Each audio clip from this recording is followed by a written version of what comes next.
building, and that is this building here. That is St Margaret's Chapel. It was built in the early 12th century by David I in memory of his mother St Margaret. And it's not only the oldest building in the castle, it's the oldest building in Edinburgh.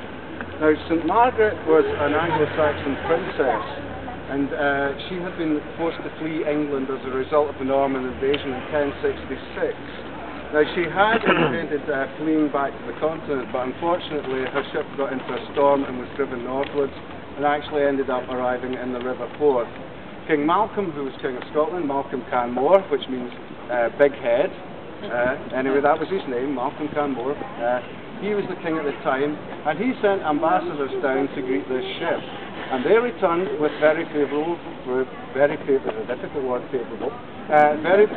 reports of Princess Margaret. So Malcolm was intrigued, went down, saw her and fell in love, and they both got married. As a result, they had 8 children, 6 sons and 2 daughters, the youngest being David, who built the chapel here on her behalf. Now, this chapel is still used to this day. It's used for christenings and it's used for weddings. And I'm told it's very popular with the bride's father because it holds only 20 people. Very popular. Now, on the other side of the chapel here, you'll come to a viewing platform. It actually has one of the best views in Edinburgh. You might not see very much of it today, but I can assure you it's a cracking view from up there. You will also find up there one of the biggest guns you'll ever see anywhere. That is Mons Meg, the 15th century siege gun.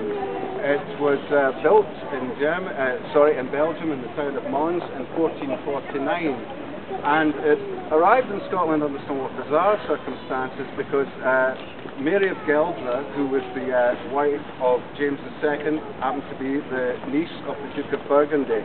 Now, the Duke of Burgundy obviously wasn't very good in the idea of wedding presents, and he thought, well, what can I give them for a wedding present? I know, that old siege gun that I'm not using anymore. So that's how it arrived in Scotland. Mons Meg arrived in Scotland as a wedding present.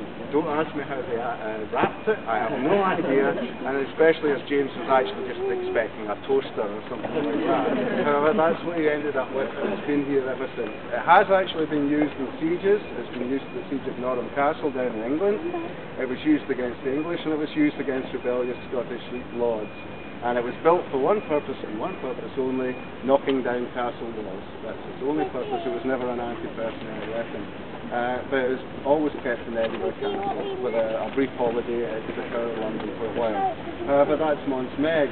And just over the wall in the far corner, if you look down, you'll actually come to the dog cemetery, which was where all the soldiers' pets were buried throughout the 18th and 19th century, and actually up in the still buried there to this day. Now we'll just move down the corner a little further.